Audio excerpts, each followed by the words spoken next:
مرکزی جمعیت اہل حدیث پاکستان کے صوبائی نائب ناظم اعلیٰ چودھری حنظلہ طور نے خطبہ جمعہ کے اہتمام سے خطاب کرتے ہوئے کہا کہ بلا اول مسجد اقصی میں نماز پڑھتے نہتے فلسطینیوں پر اسرائیلی ظلم و باربریت کی سخت الفاظ میں مذمت کرتے ہیں۔ مرکزی جمعیت اہل حدیث پاکستان بیت المقدس پر اسرائیلی حملے کو نہ صرف فلسطین بلکہ عالم اسلام پر حملہ سمجھتی ہے۔ مزید رپورٹ کریں گے ہمارے نمائندہ علی حسن صابری۔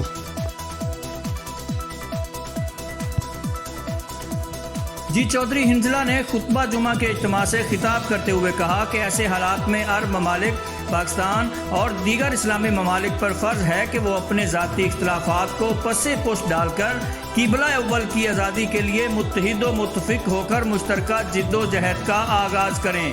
اسرائیل کو سفارتی و عسکری میدان میں مؤثر و بھرپور جواب دیا جائے۔ ہم اسرائیلی سفاکیت کی مذمت کے ساتھ ساتھ مسلم ممالک خصوصاً عرب ممالک کی اس سلسلہ میں بے حسی کی بھی مذمت کرتے ہیں۔ ان کا کہنا تھا کہ خدارا ہم کب تک ٹکڑوں میں بکھر کر اپنی طاقت کو ضائع کرتے رہیں گے۔ شام، عراق، کشمیر، فلسطین میں اب تک لاکھوں فرزندان توحید و فرزندان اسلام کو شہید کیا جا چکا ہے۔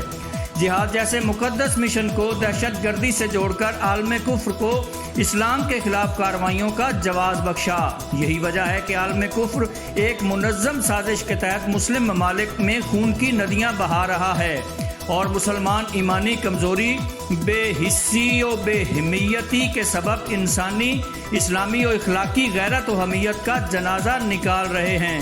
خدارا مسلم ممالک خصوصاً عرب ممالک اور پاکستان ہوش کے ناخن لیں اور دنیا بھر میں مسلمانوں پر ظلم و تشدد اور اسلام کے خلاف جاری مہم میں اپنا مؤثر و بھرپور کردار ادا کرنے کے لیے متحد ہو کر آواز کو بلند کریں۔